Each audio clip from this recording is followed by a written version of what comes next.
Well, today I get the pleasure of talking to you all about company culture. And many years ago when I started my business, so I've been in business for 20 years now. I didn't know what the crap I was doing. Got out there and I just kind of stumbled my way through it and went through the school of hard knocks and just kind of figured out things as I went. And I didn't really have much success until I met Jonathan and I jumped into the Service Autopilot Academy and I learned how to actually structure my business and put systems and processes together and be a legitimate company. Before then, I kind of just winged it and figured things out as I went, which is a lot of kind of how I do things in life anyway. I just kind of jump and then figure it out on the way down. But we'll get a little bit into that later. But I want to talk to you about company culture. And by far, I would say company culture is probably one of the most overlooked things in business. So many times we get out there, and I know, especially with me, when I first started my business, I was like, you're going to do what I tell you to do, or you're going to get fired. I didn't care how you felt about it.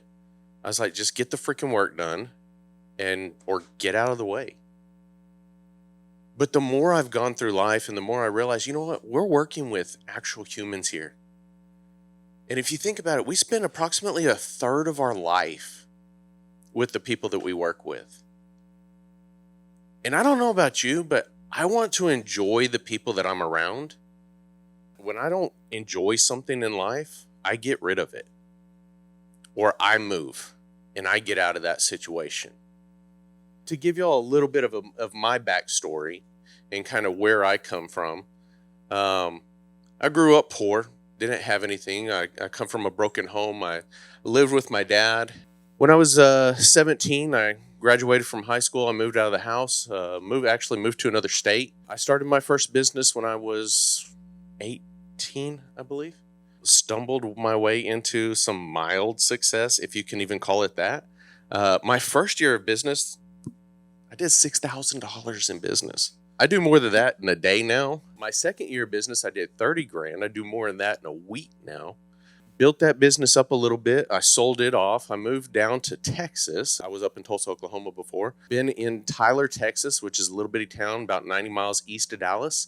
Been there for the last 20 years now. Built the business up, ended up merging with another guy. We merged our companies together, and then we blew that business up really big, really fast. When we merged, I was doing about $1 million in sales a year. He was doing, I don't know, 250,000 a year in sales. And then we went the following year, we did 2 million, then we did 3 million. And then we lost $1.2 million worth of work in a 3-month period. And it was devastating. We had to kind of restructure and refigure out life, refigure out our business. I had to step back into the business, and I was no longer able to lead my own company. I had to step back into as the mechanic and make sure that the equipment was running day to day. I remember during this period of time, I went and I had breakfast with Jonathan one day, down with him, and I told him, I said, man, I can't do this anymore. I don't know what to do. I own a job I hate. I'm depressed. I hate my life. Like, life just sucks. You ever been there? That was 2016 for me. 2016 was the absolute worst year of my life. I hated my life. I had a multi-million-dollar business and I was losing money. And it sucked. That time, my wife and I had been married for 14 years. We both came from broken homes.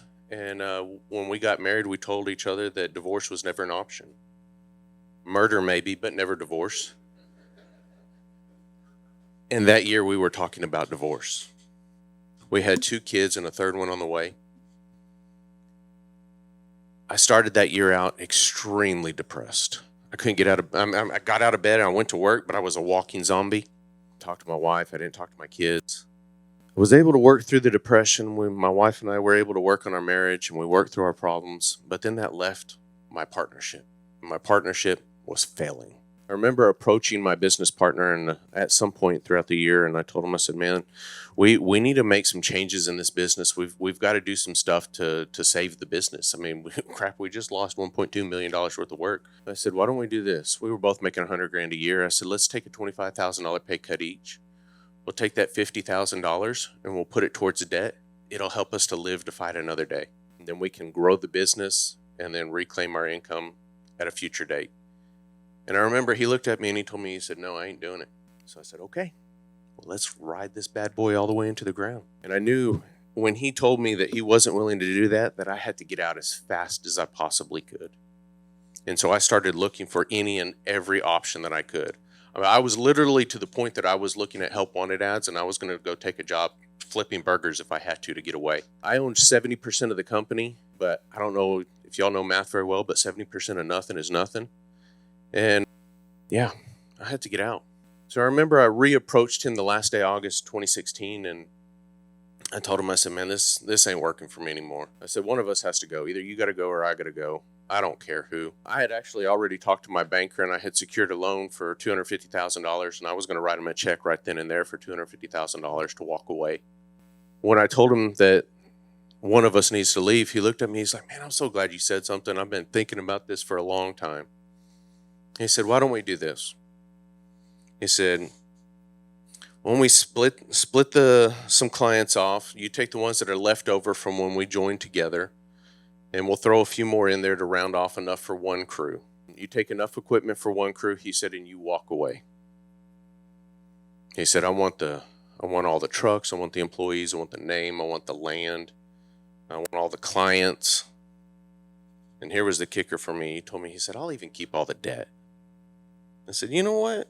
I said, I'll do that on one condition. I said, if the banker releases me from all liability and they let me walk away, I said, I'll walk away and I'll go start over. We met with the banker, and the banker agreed miraculously to let me walk away. That night, my wife went into labor with our third baby. She was in labor, and forgive me, I get emotional telling this story. She was in labor for 28 hours. We were going to have the baby at home. After 28 hours, the midwife, she told me, she said, I don't know what's wrong, but something's wrong. Everything appeared to be okay. Heartbeat was good. My wife was in back-to-back contractions, but she wouldn't dilate. And she said, we need to go to the emergency room. So at like 1 o'clock in the morning on September the 2nd, 2016, I loaded my wife up, and I made the 10-minute drive to the hospital in about 4 minutes. Rushed her in. We called ahead, and they were waiting on us. And had her sign a bunch of paperwork, and within about 20 minutes, they were cutting her open. 2 o'clock in the morning, September 2nd, my beautiful baby daughter was born. What I didn't know is my wife's uterus had split open, and she was bleeding out internally. The doctor told me, had I come in 20 minutes later, I would have lost them both. A couple of things saved her life. She wouldn't dilate, because had she dilated, the baby would have shifted and she would have bled out instantly. And my daughter's arm fell out of the hole and plugged the hole. Everybody's fine now. Everybody's healthy. Everybody's safe. But that was a rough week for me. I literally lost 20 pounds that week from all the stress. My wife went through 4 major surgeries that week. She almost died on the operating table a couple of times. They ended up giving her over 7 liters of blood. And Thursday of that week, my business partner texted me and he said, hey, I've got some paperwork for you to sign when you get out. He had already started splitting the company behind my back. He had already went out and bought a bunch of equipment that I had never agreed to, and that's neither here nor there. When everybody got home, I went out and I met with him. I took the paperwork. I gave it to my attorney. We negotiated back and forth, and by October 1st, 2016, I walked away and I started over. And I had nothing. I had nothing left. I had enough equipment for one crew. I had about $100,000 worth of business that was my agreement that I walked away with. And I started over. And in the last 7 years, I did exactly what that man back there told you to do today. I got out there and I hustled and I advertised and I pushed my business forward. I was intentional with what I did. I do some business coaching now, and I tell the people that I coach all the time, I said, you need to show up, and y'all need to write this down. This is good. This is gold right here. Show up to your business every day and do something on purpose with a purpose. If you do that, if you show up every single day and you do something on purpose with a purpose, you will grow your business. It may not be drastic every day, but you're going to move that needle a little bit every day. And that's what I did. I was intentional with what I did. And in the last 7 years, I've grown my business from nothing to over $5 million a year. We've been on the Inc. 5000 list, 5,000 fastest growing privately held companies in America list for the past 2 years in a row. We're moving and shaking. I'm on track to do 10 million in the next 3 to 5 years. And I'm shooting for 100 million within 10 years. And probably by far, one of the single most important things that has helped me in my business is my company culture. Because people see what we've done in our town, because we blew up fast. I mean, we grew really fast. And I live in a small town. We have about 150,000 people in our town. I remember walking into Home Depot one day, and a guy from down the aisle, I hear him he looks at me, he's like, dude, what the hell? I'm looking around because I don't know he's talking to me, he's talking to somebody else. And he starts approaching me fast. I'm like, okay.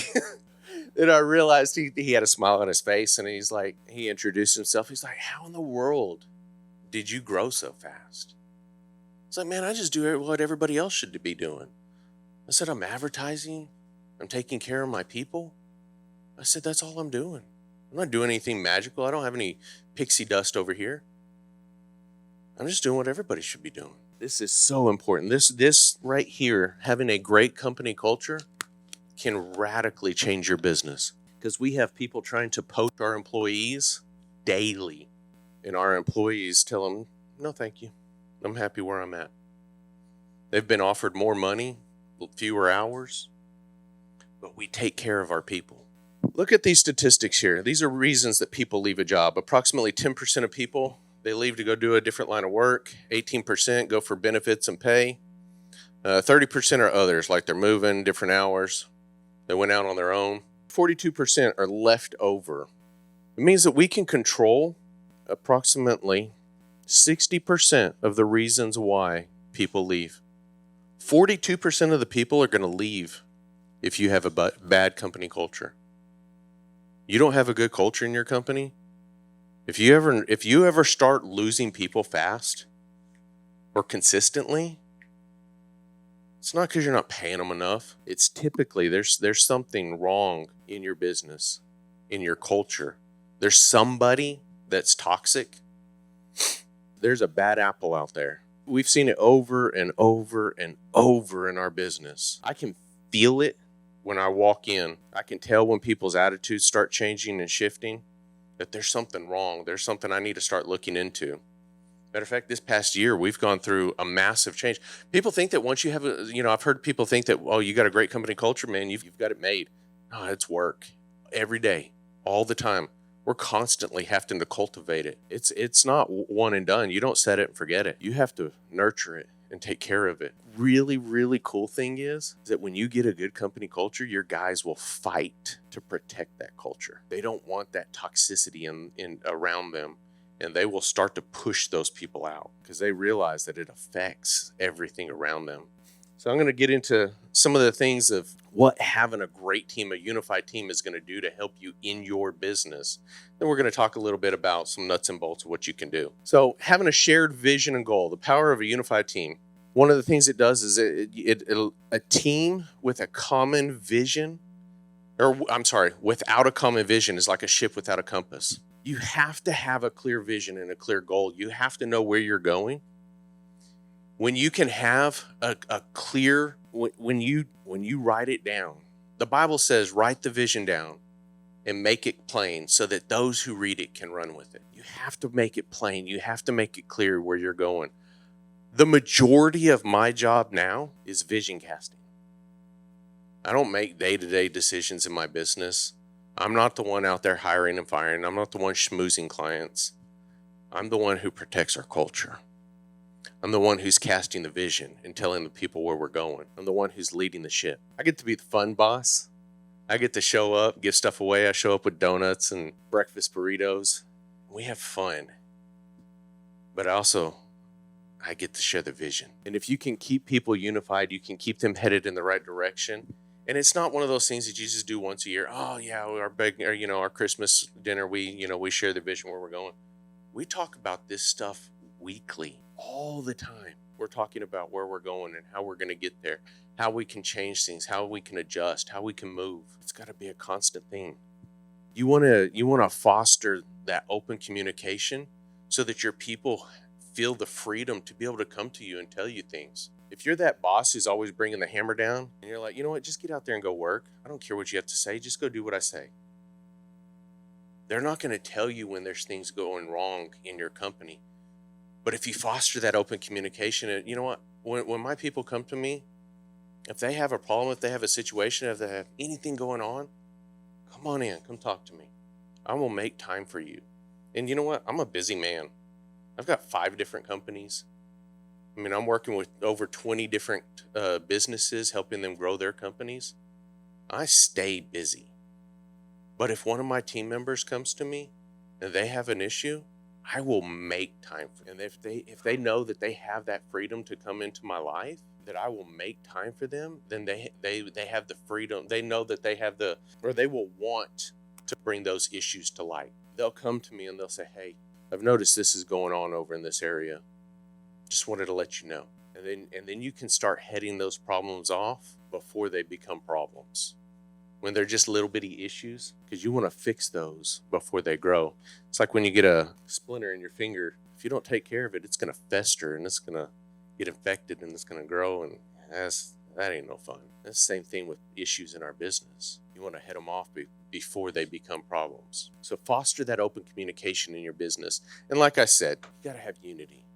You have to, the Bible says that a cord of 3 strands. Am I saying that right? Yeah, a cord of 3. That ain't right. I'm saying that backwards. Thank you. A cord of 3 strands is not easily broken. You take a stick, it's pretty easy to snap. But you bind them together with others, and y'all can conquer anything. But when your team is together and you're unified, there ain't nothing that will stand in your way. I'm thoroughly convinced that is one of the main reasons that I've been able to take over as much of the market share as I have in my little bitty community, is because I have the people that are behind me that are on my side. And I know that my people are on my side. I've actually been gone since last Sunday. I've been out of town. You know how many phone calls and problems I've gotten while I've been gone? Not one in any of my companies, because I have an amazing team on my side. Are we perfect? No. Do we have our issues? Absolutely. But I know they have my back, and I know that I've cast the vision enough that they think like I do, and they're going to make decisions the way that I would think. Matter of fact, I start fostering that vision casting and start fostering that decision making from the beginning. I tell my crew, my field managers and middle management, upper management, I give them dollar amounts that they can spend without ever coming to me. If you have an issue that you need to take care of a client with, if you're a field manager, you can spend up to, we have a $100 limit. You can spend $100 without ever notifying anybody in the company. You can go take care of that client for up to $100. Make a decision. Do what's best for the client. Get them taken care of. You can make a decision for that. The higher you go up in management, the more money you can spend without getting it approved. My middle managers or the department managers, they can spend about $500. You don't have to come to me. You don't have to get it approved. You can take care of any situation for $500. And my director, she can make any decision up to like $5,000. Just make a decision and run with it. And they know that I'm going to back them up no matter what. Right or wrong decision, I'm going to stand behind them because I have their back, because I've fostered that open communication and I fostered that community with them. I remember one time we had a client who he called up and he was verbally abusing the ladies in my office. My operations manager, as soon as it started happening, he called me and he's like, what do we need to do about this? I said, you know what we need to do? I said, fire the guy right now. He walked over to the lady who was talking to him on the phone. He said, let me see the phone. He picked the guy up and he said, you are no longer a client with us. We don't need your money. Do not call here again. And hung up. We were protecting that culture. We were protecting the ladies in our office. I don't care how much money that guy paid me. And he paid us a lot of money every year. I don't need his money that bad that he thinks he has the right to abuse my people. I don't need money that bad.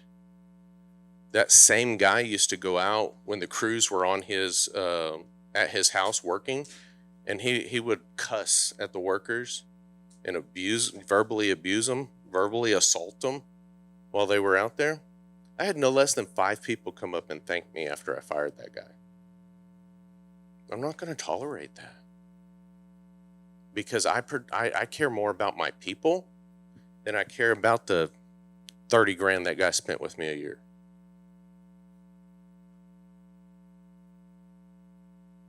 My culture is more important than the money that guy spent with me. Had that guy spent 300 grand with me a year, I would have fired him. I'm not going to tolerate that kind of abuse in my company. Protect your culture. It takes so much time to cultivate it and get it going in the right direction, but all it takes is one little bitty drop of toxicity to ruin it. Think of a glass of water. Got a big 44-ounce glass of ice cold water. And I come along and I drop one little bitty drop of sewage in there. It's 99.9% refreshing water. Are you going to drink it?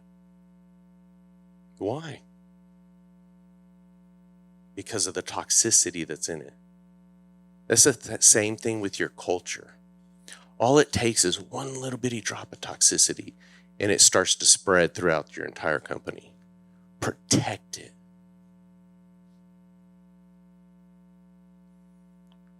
The power of a unified team is we need to celebrate the diversity of skills in our company. Think of if everybody in your company was exactly like you. How boring, how sad would that be? I know in my company, it might seem fun for a little while. We're out there, we're jumping to new ideas every single day, but we would never get anything done. By nature, I wake up every day and I have new ideas. My director has to slow me down. She has to say, hey, whoa. That's a good idea, but we're not ready for that yet. And I told her, I said, look, you have the freedom in my life that almost nobody has. You can push back on me and you can tell me no. There's like 2 people that I'm around every single day that can do that. That's my wife and my director. And those 2 ladies, man, they keep me in check. I'm telling you. But my director, she pushes back on me. But we need to embrace that diversity. You know, you have to have team members with expertise that allows you to tackle those problems. So Jonathan was talking about earlier about simplifying your business. And I did. When I was rescaling, I kept my business as simple as possible. I think we had 3 services. We mowed, we did fertilization and weed control, and we did landscape enhancements. We didn't do landscaping. We did landscape enhancements. Something that I could tell my crew at the shop in the morning, and I did not have to be on-site management. We'd replace a bush or 2. We'd remulch your flower beds, we'd trim your bushes. That's about the extent of what we would do, enhancing your property. Beyond that, we made it as simple as possible so we could scale as fast as we possibly could. Now, as we've grown, we've added a lot of complexity to our business. But I never even considered that until I had the right team around me. And now I've got some amazing people that work for me that have allowed me to go out and add that complexity. I now have people that specialize in landscaping. I have people that specialize in flower bed maintenance. I have people that specialize in construction, that specialize in HVAC, licensed HVAC technicians that work for us. We have people that specialize in garage doors. We have specialized house cleaners. You know, Pablo's not going to go mow your yard and then go inside and clean your house. Nobody wants that. But we've been able to add that stuff because we have the diversity of skills. As you scale, do what Jonathan said, keep it simple until you have the money to be able to throw at that specialized, those specialized people in your life. You know, I have to recognize that the team members that work for me bring something different to the table. As a matter of fact, there's been times when I've had to go back and apologize to people because I know how I am by nature. I can be a lot to deal with. I can walk into a room and I have, what do they call it, RBF? You know, I've got resting bitch face and I look mad quite often. But it's just because I'm deep in thought. I'm thinking about the next thing that's coming along. I'm strategizing. I live 5 to 10 years in the future. That's where I live my life. I don't deal with the problems of today. I'm dealing with the problems in 5 to 10 years from now. I have to realize that I have other people that I work with that I have to deal with their feelings and I have to deal with what they have going on in their life. And I have to come back and I have to apologize sometimes. And, well, I'm a big enough guy to recognize that and I do it. But we have to also leverage the existing experience. When we added these new services to our business, we actually rebranded our entire company in October of this past year. And before that, it was called Salcido Lawn. All we did was lawn, landscaping, fertilization, weed control, irrigation, and flower bed maintenance. And we did a little bit of Christmas lighting. That's it. Lawn and landscaping. Well, in October of this past year, we rebranded and we changed the name of our business from Salcido Lawn to Salcido Home Solutions so that we could encompass everything that has to do with the service industry. Then we added home remodeling, HVAC, garage doors, and house cleaning. I'm actively looking for a plumbing company to take over, and also an electrical company to take over. I'm going to encompass everything, so I'm your one-stop shop for anything at your home, because I want to take care of it all. Isn't it so much easier just to make one phone call rather than 10? Anyway, I could go down a big rabbit hole there. As we started branching out into this stuff, we reached out to our team members who currently work for us, and we said, hey guys, we're going to be adding this stuff. Let us know if you'd be interested in working on any of these teams. One of my guys who works for my irrigation division, he came up to me, he said, hey, I used to have my HVAC license. Wow. I was like, would you be interested in working that division? Yeah, absolutely. So I paid for him to go get his HVAC license back. And now, until we build that out into a full-time role, he's working dual roles. He'll go do irrigation sometimes, he'll go do HVAC sometimes, but he specializes in what he does. I had another guy who stepped up. He said, hey, I did construction for years. I would love to be in the construction division. So we moved him out of landscaping over into construction. Now he does construction full-time. Who does housekeeping? I said, hey, I'm starting a housekeeping division. Would you like to come and work for me? Absolutely. Moved her over, and she works for me. Every one of these things, I've looked at my team and my network, and how can I utilize the people that work for me? And then I celebrate the differences, and it's allowed us to scale further faster. I'm not the smartest guy in the room. I know I'm not. Yeah, I've had a level of success and I do well for myself, but I know how to hire the smartest guy in the room. And that's what I do. I want you to look at this profile. This is my profile here. If any of y'all know what a Colby score is, this tells you what your natural tendencies are. So I'm a 1496. Fact finder, I hate facts. I don't care about them. Matter of fact, when people start to tell me too much detail, my brain shuts off. I hear Charlie Brown's teacher and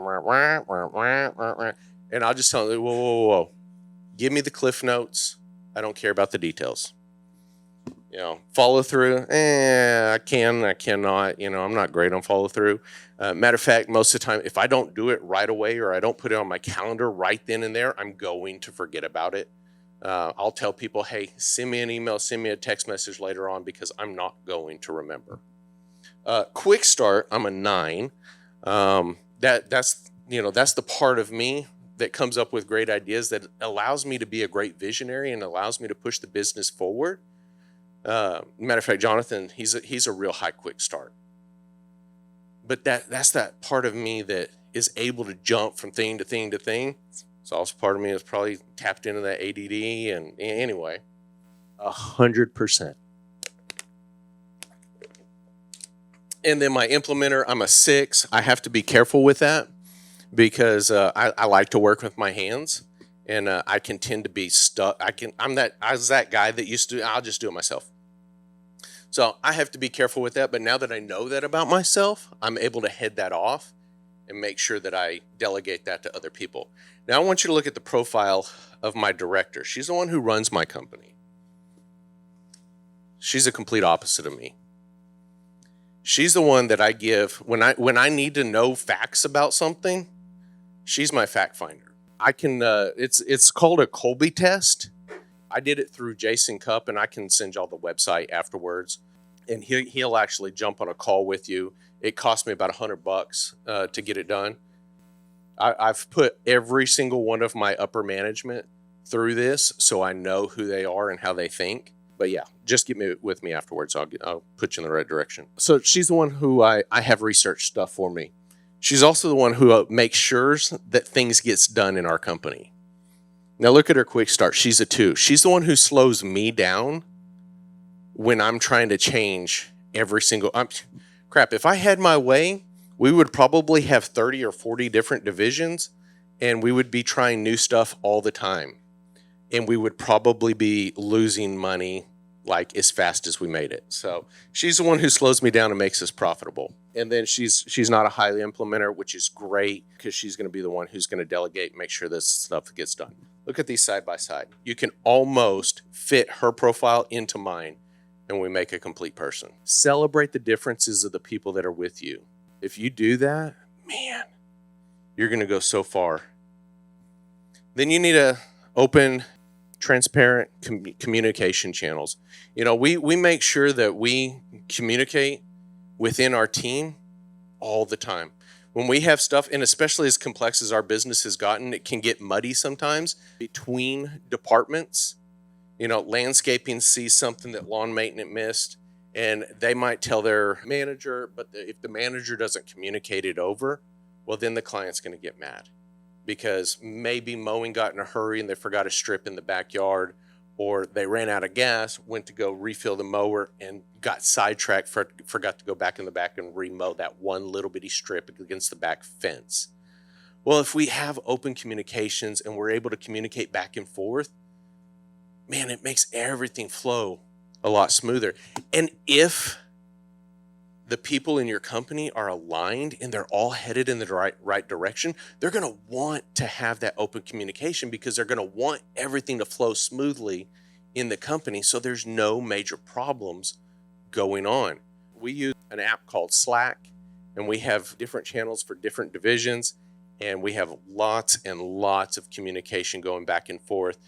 One department's communicating with another department. We're sending pictures back and forth, but open lines of communication back and forth are key in your business. And then, of course, hold regular team meetings. We hold them weekly within inner departments, and then we hold them monthly company-wide. And we get together and we talk about the good, the bad, the ugly, what's going on, how can we fix it, how can we move forward. And then, of course, outside of the different departments, we have a managers meeting every single week. We have a Wednesday morning managers meeting. My guy back here told me he moved his to daily. Daily he's having, is that company wide or just your managers? Open communication, and that culture is huge inside your business. Now, values and ethics. If you don't have great values for your company, if you don't clearly define those values, and are you going to be an ethical company? Are you going to be a company of integrity? Are you going to be a company that stands behind your work? Or are you going to be a shady company that does underhanded work, disappears when there's problems? I mean, we've all heard the horror stories in our towns of companies that are like that. They pop up, they make a bunch of money, they disappear when it's time for warranties to come around. I clean up other people's messes all the time. But you know what? We stand behind our work, even to the detriment of the profitability of our company. I'm going to stand behind my work. The Bible says that a good name is better than great riches. They say it takes a lifetime to build a reputation and 5 minutes to lose it. I'm going to stand behind my work. And we've had problems that have come up. Some issues have not really even been from our company or our team members or anything like that, but I've stood behind it because people have thought that it was ours. Because I'm going to protect our name, and people see that integrity.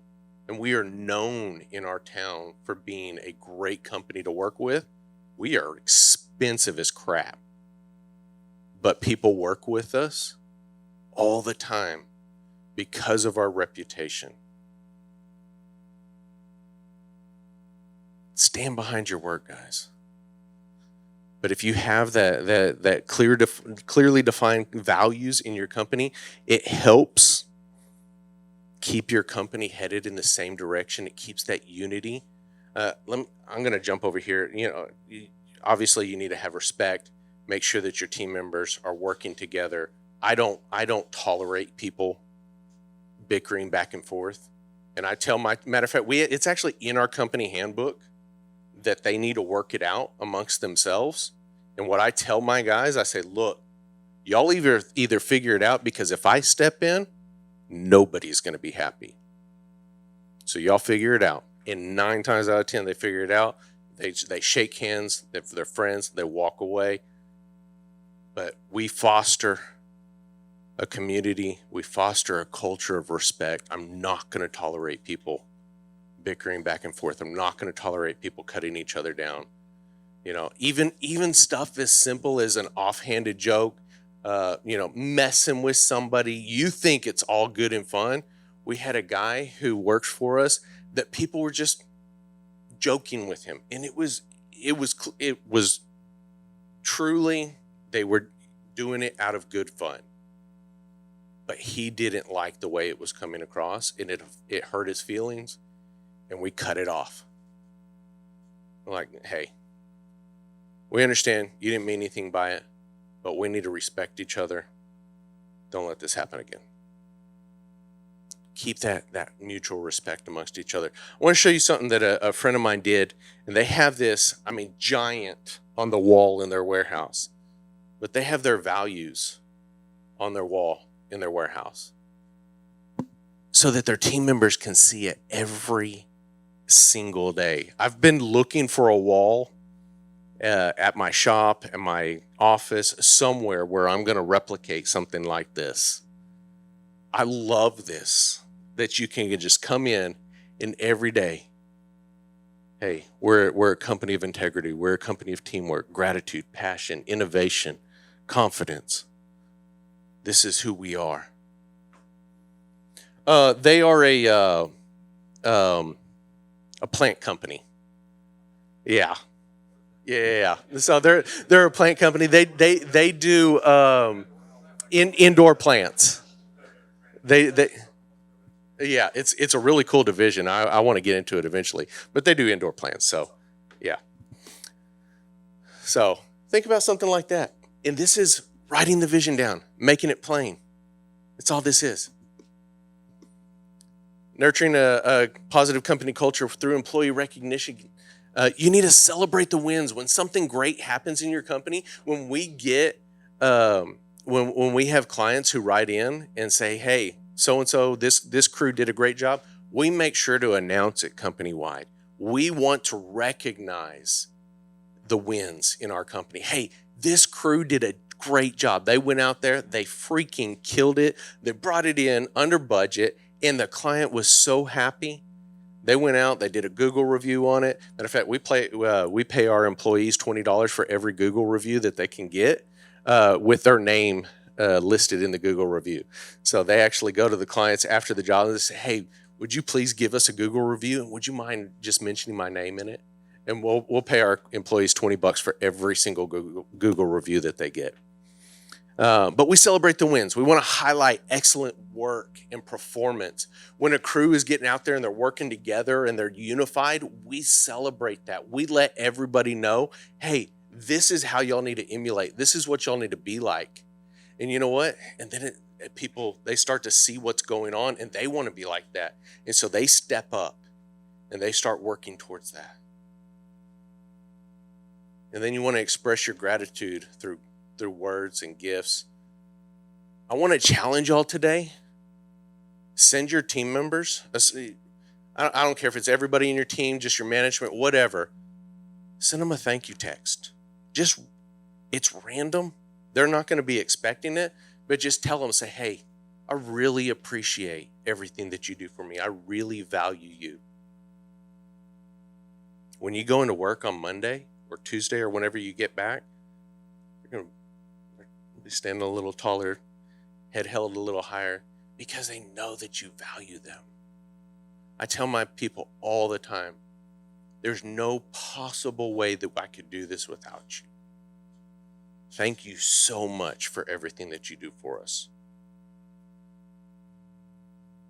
And you don't have to pay them $1 million. You don't have to give them a brand new car. Hey, thank you so much. Look them in the eyes and appreciate what they do for you. That alone will pay for this conference. Telling your people thank you. We make sure to celebrate our people all the time. We started something in our company called the Golden Shovel Award. We give it away every month, and it's bragging rights for a month. Somebody who's gone over and above, it's just bragging rights. Hey, this guy went out and they did this for this client. You know, the client messaged us. We didn't even know about it. You know, they helped Miss Johnson carry her groceries in. It's not a part of their work, but they were so grateful for it. Or this manager went out and secured a huge client for us. Man, they really killed it this month. Whatever it may be. And then everybody after the end of the month, they sign the golden shovel and it gets passed on to the next person. But it's just bragging rights. But it's one way for us to just recognize them for being an exceptional team member. It's not huge. I have less than $20 in that shovel. It's a cheap shovel from Lowe's and we spray painted it gold. But it's huge. We do fish fries and Taco Tuesday and all kinds of stuff all the time for our team members. It doesn't cost us a lot of money, but it's just one more way for us to show our gratitude for everything that they do for us. We instituted a prize wheel at our company. Once a month, they can earn a spin on the wheel, and through making sure that regular attendance, or they go over and above and beyond with the client, whatever it may be, they can earn a spin of the prize wheel, and we give away some really good prizes. There's a free day off, free sick day, free oil change. We've given away Yeti coolers and TVs and jackets, and I think we gave a $250 gift card away one time. All kinds of stuff we've given away. Doesn't cost me a ton of money. I mean, the percentage of revenue that it cost me, it's like 0.0005% of revenue that it's going to cost me for the year. But it's just recognizing that, you know what, I've got some amazing people that I work with, and I really appreciate what they do for me. Man, when we instituted that, people are fighting to try and earn a spin on the wheel. They love it. I mean, crap, who wouldn't want a brand new Yeti cooler? And, oh yeah, here's one right here. He won it. Lime green. We start putting our logo on them now. Here's another guy who won the Golden Shovel Award. But just recognizing our people, celebrating them. They're amazing. You know, we also want to promote a good work-life balance. In our company, we only schedule work Monday through Friday. I know I've worked for companies where you're going to work 6-7 days a week. That's only sustainable for a very short period of time. You are going to get burnout. Your management's going to get burned out. Your team members are going to get burned out. When they start getting burned out, they start bickering and fighting, and they begin to hate their job, and they will look for another place to go. And it ain't because of money, because they're making a lot of money. It's because they're just fed up. So we try to promote good work-life, home-life balance. We give all, I think we have 7 major holidays we give off paid. Everybody in my company gets vacation. After you've been with us for a year, you get a week's paid vacation. After 3 years, you get 2 weeks. After 5 years, you get 3 weeks. We do 401k with a match. Now, a lot of this stuff is stuff that we instituted later on as we grew. But think about instituting vacation. What's it going to cost you per person? $500-600, $700, all in. Do you know what the statistics are for losing a good team member? If you lose a good team member, it's going to cost you over $5,000 to replace them. That's the actual statistic of what it's going to cost you. Would you rather spend $600 or $700 on a vacation or vacation time for them, or lose them to work home life balance and they go somewhere else where they can get some vacation or get better benefits or whatever it may be, and you have to spend $5,000 in overtime to other employees, training a new employee? That new employee's gonna screw up. They're gonna cut Miss Johnson's hedges too low, and then you're gonna have to replace them, or they're gonna run over her gardenias, and you got to replace all those. Stuff's gonna happen. It's gonna cost you at least $5,000 in lost time, lost revenue. That crew's gonna be slow for at least a month, so it's gonna cost you more time. Consider instituting it.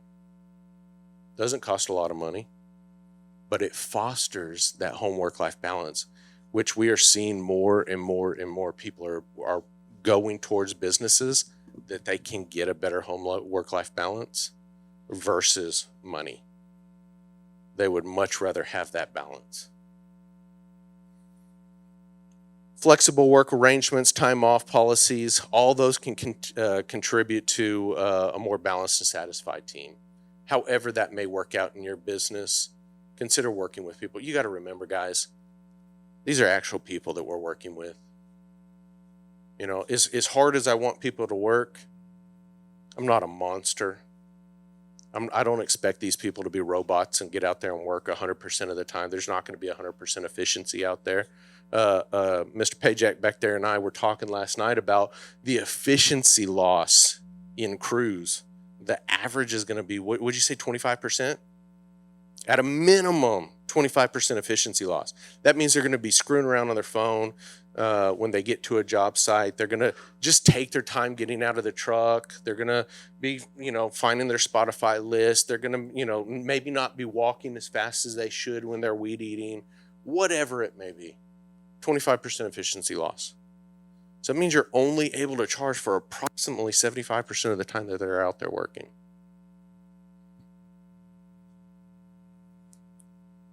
So if you can foster that environment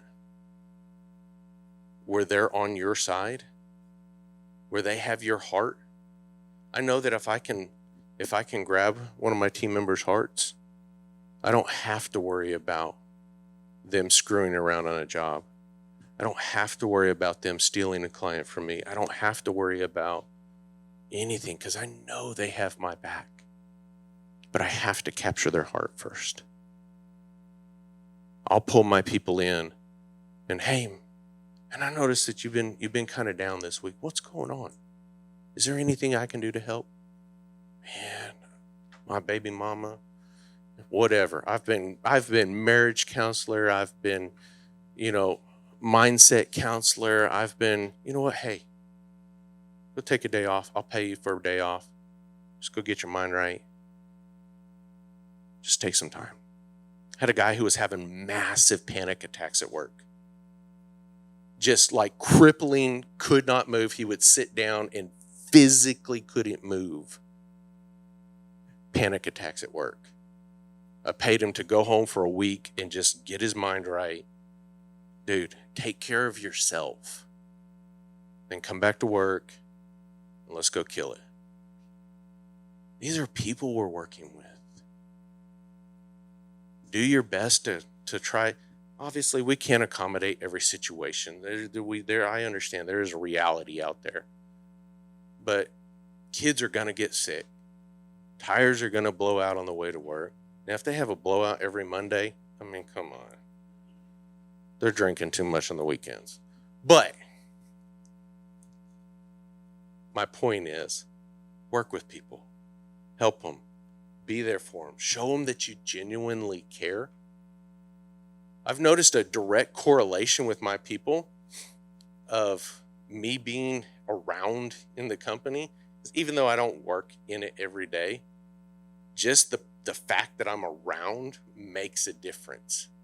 When I go out of town for a long time, like I've been out of town, I'm going to make sure and make an appearance Tuesday when I get back in town.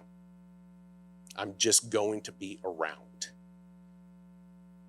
Back when I was a much smaller company and I was dealing with the day-to-day and I was the operations manager and I was running the crews, when I would go out of town and I'd come back in, I would notice that our company, the overall morale of the company had gone down. Maybe not a lot, but I could tell it didn't feel right. And so I'd make sure the next morning I'd show up, I'd buy some donuts, I'd get there a little early and just BS with the crew in the mornings. Hey, what's going on, man? How's your weekend? What'd you do? How's the kids? Oh, you had a birthday? Awesome. What'd y'all do? Just invest in their lives. Just care about them. If you see that maybe they're interested in something and you run across a book or a t-shirt or something that you know that they would like, hey, it costs you much, $20, go pick it up and just give it to them. Hey, saw this, thought of you, here you go. Invest in them. It'll pay off in droves. Customer experience. The way that having a great company culture, man, it's going to impact your company, your customer experience, because you know what? You're going to have a motivated team and they're going to push for that excellence in your business. If you've been fostering a toxic culture, you've been allowing somebody to work with you maybe longer than they should have, probably should have let them go. Who can think of somebody either presently or in the past that you let work with you for too long? Is there anybody that needs to fire somebody when you get home?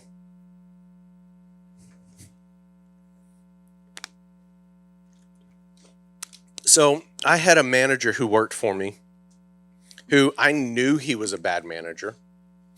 He consistently ran people off. I could not keep people working for him, no matter what I did. He had trouble filling out his department. I would send him good, qualified team members, and he would run them off. This happened over and over and over, and I tolerated his behavior because I did not want to lose two particular clients that worked in his department to the detriment of my company. He ran off a lot of really amazing, talented people. And finally, one day I was like, you know what? Screw this. I'm not going to allow this toxicity anymore.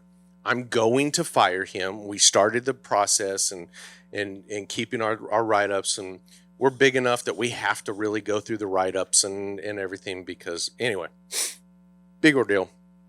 We started keeping track. We were starting the process to fire him. He ended up quitting. I think he saw the writing on the wall, and one of the clients jumped ship anyway. I instantaneously lost $300,000 a year.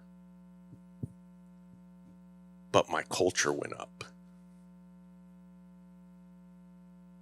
I had people coming and thanking me for him leaving. Have you ever fired somebody and then the stories come out? Oh man, this guy, he was doing this. Why didn't you tell me? So about 15 years ago, I fired a manager, and then the stories came out. Man, he was doing jobs on the side. He was making us stay clocked in for you, and he was pocketing the cash. And why didn't you say anything? Man, you know, rat. But I allowed that toxicity in my business, and I didn't foster the open communication because I was tolerating his behavior. But had I nipped it in the bud and I gotten rid of him early on, people would see that I don't tolerate that, and they would come and tell me. And then when I started doing that, I started getting rid of people. People would start, hey, you might want to keep an eye on this guy. I'm not going to tell you what's going on, but you might want to keep an eye on him. They start bringing things to my attention. Some of the craziness that happened with that manager that I let go, he was doing jobs on the side and pocketing cash. He was stealing from me. He was picking up hookers in the truck. He was falsifying government paperwork. He ended up doing prison time over it. Don't tolerate this stuff, guys. It can affect you. This stuff, when I say that your company culture is important, this stuff is important. This can protect your business, or it can bring you down.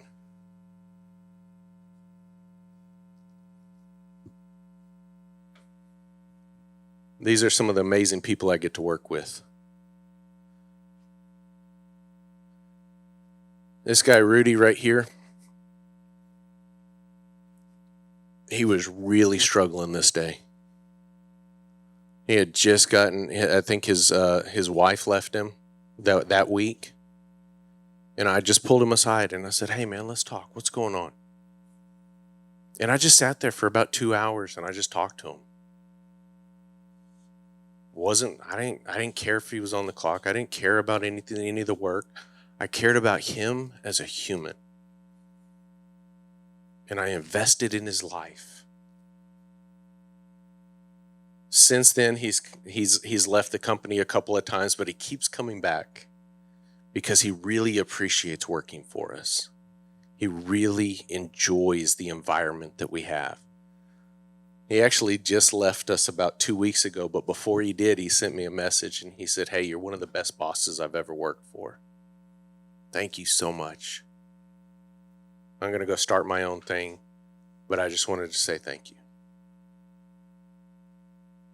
There's been people that I fired that they keep trying to come back to work for me. That manager that I fired that did all that crap in my business, after he got out of prison, he tried to come back and work for me. Now, I didn't hire him, but we foster a great culture. We foster a great environment to work with because I care more about my people than I care about anything else. And I am a thorough believer that if you take care of your people, they will take care of you and they will take care of your clients. So take care of your people. They are so important. The impact of everyday business is it creates innovation and adaptability. You know, when you have a great culture, your team members are going to want to bring new ideas your way. But if you're that boss that just get out there and go do what I want to do what I say, just get to work. They're not going to come to you with a thought that they have. I tell my people all the time, you know what? Hey, I ain't the smartest guy. If you know a better way, bring it to me. We may not do it, but I will at least consider it. I want to hear your ideas. We have suggestion boxes all over at our company. Hey, if you know a better way, if you have a great idea, bring it to us. If you see a way that we can be more efficient, let us know. And then if we implement that, man, we're going to tell everybody about it. Look what John did. John brought this idea to us. Man, this is great. We're going to start doing this. But if you don't have that open communication, if they don't feel like you care about them or you're going to care about their ideas, if they feel like you're constantly pushing them away, why would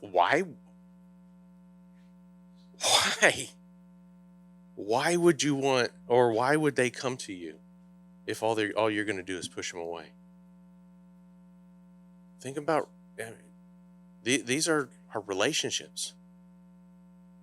Think about relationships that you've had in the past. I know I've been in relationships in the past where they pushed me away. They held me at arm's length.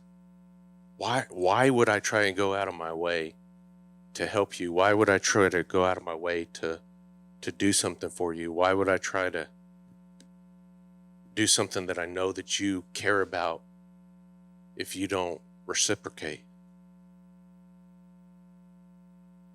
These are people. That took me a long time to learn that these are people we are working with. A lot of times we see them as objects, or that we see them as tools to get the work done. And yes, they are a way that they are a way that we get our work done, but they are humans and we have to care about them. I had one of my employees, I had a friend of mine come and visit our company, and I gave him free rein. I said, just go look at anybody, talk to anybody. And I let the whole company know, hey, this guy's here, he's visiting. Ron wants to look at everything, answer any and every question that Ron has. He has free rein. He went and followed crews around. He checked our operations. He checked our books. He looked at every facet of our business because he's trying to grow his company. And he was talking to one of my managers, and he was just candidly, he's like, hey, what do you think about Marvin? And he's telling me this story. He told me, he's like, man, I love Marvin. I'd take a bullet for that man. He's like, yeah. Everybody says that. He's like, no, I really would take a bullet for him because he cared about me when nobody else did. He helped me. He invested in me. I have since had to demote that manager because he went out and he got a DUI. Folks, he was more afraid to tell me that he got a DUI than he was his own parents, because he was afraid that I was going to look down on it. And when he told me, and I had already learned about it, I knew about it long before he told me, but I pulled him aside and I just told him, I said, did you learn your lesson? And he started breaking down crying. I said, what you did is in the past. There's nothing you can do to change that.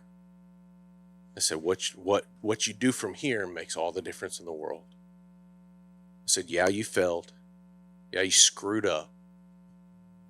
But just because you failed, that does not make you a failure. Learn from your mistake. Move forward. Don't do it again. I pulled him in. I gave him a hug. I was like, man, I care about you.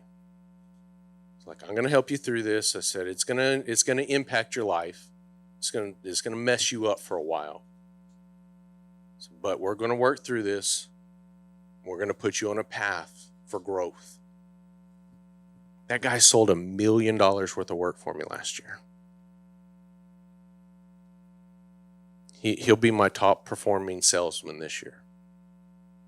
And that was him selling part-time last year. I really feel he's going to sell between 2 and 3 million this year.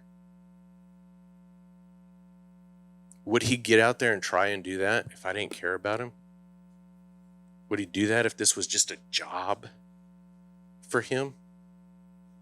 Yeah, I pay him well, but I care about him as a human.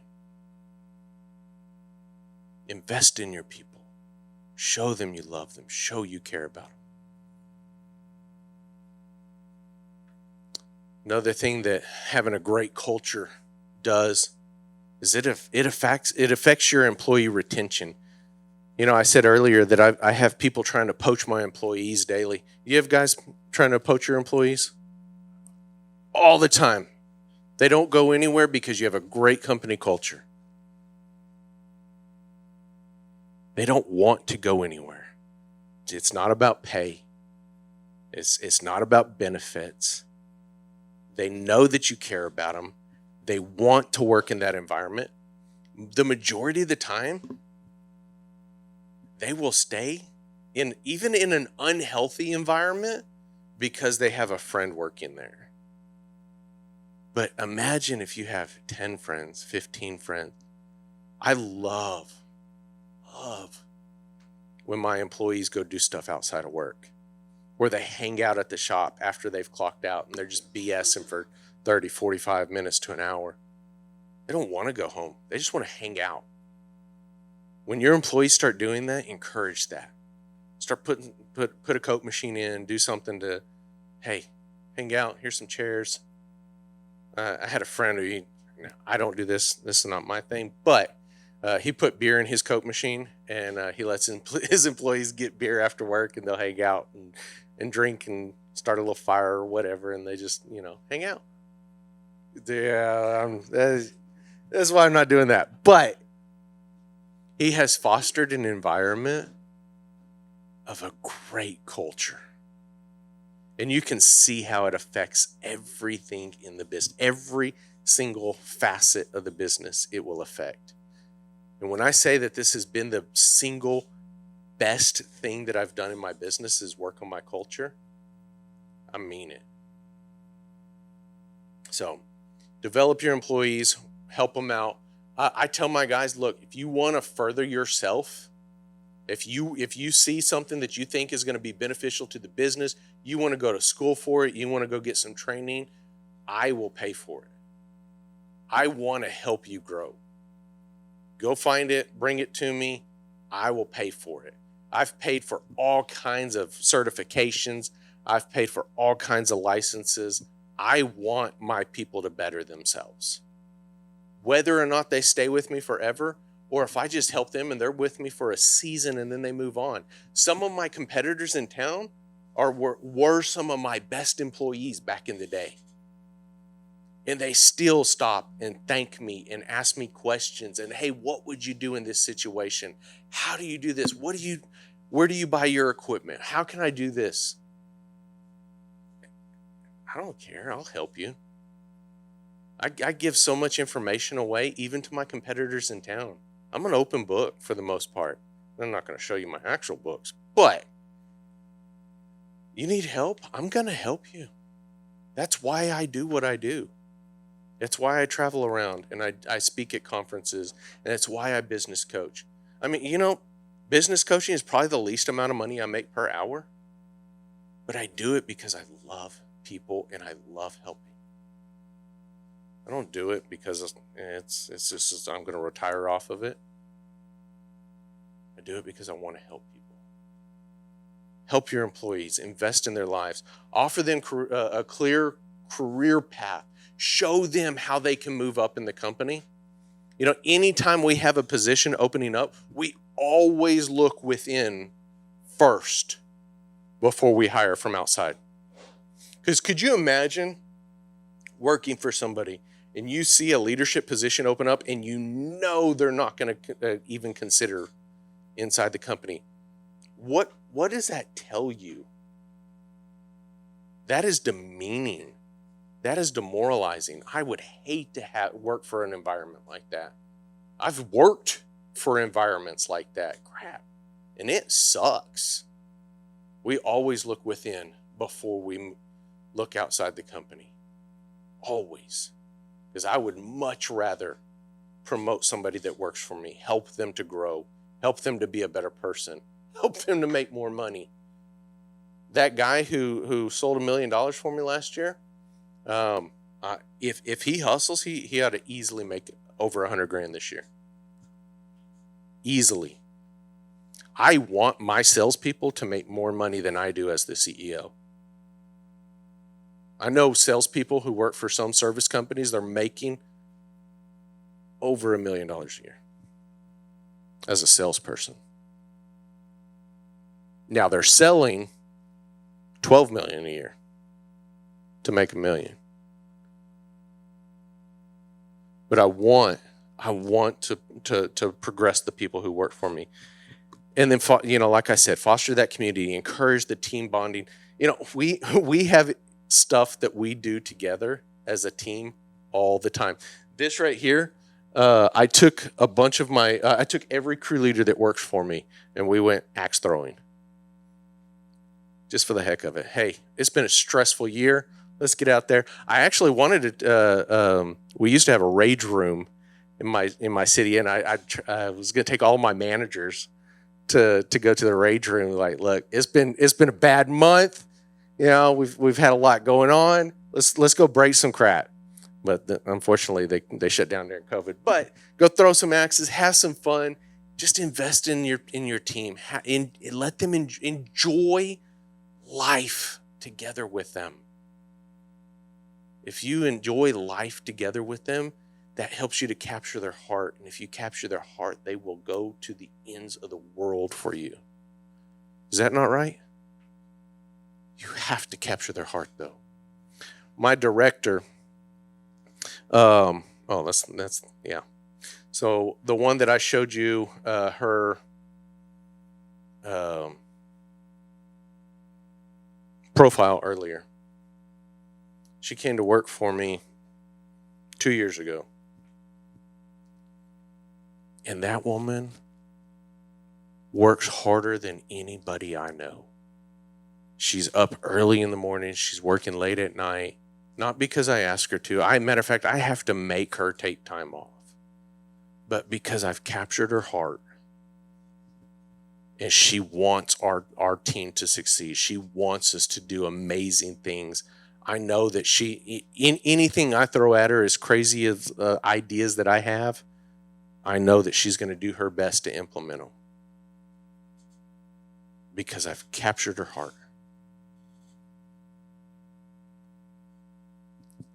So I want to encourage y'all. I know I said earlier to shoot your team members a message. Do it.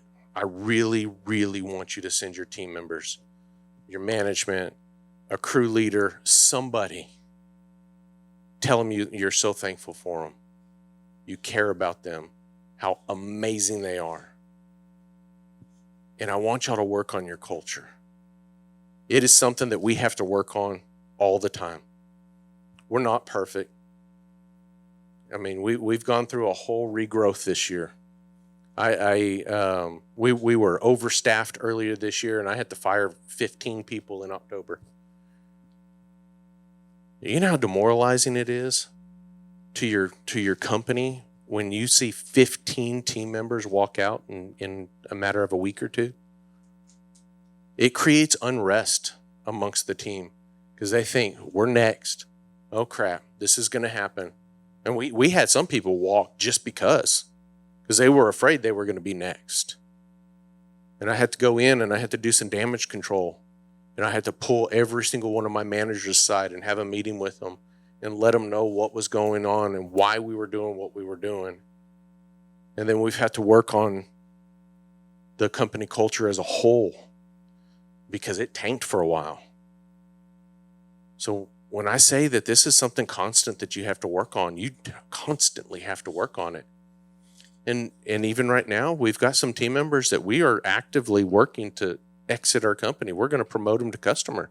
and get rid of them and replace them with people that care. And just remember this too.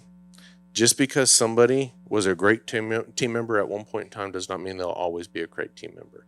We've had some people who they started out and they were amazing and they were just freaking killing it. And then something happens, something changes in their life, and then we have to terminate them. When you're looking at your employees, I asked y'all earlier if there was anybody that you needed to get rid of. Whenever I look at an employee and I'm wondering if I need to get rid of them or not, I always do some zero-based thinking. And think back to when you very first hired that employee. And knowing now, if you knew then what you know now, would you hire them in the first place? If the answer is no, fire them immediately. Get rid of them. If the answer is yes, then work with them. Put them on a performance improvement plan and work with them and help them to grow and be a better person.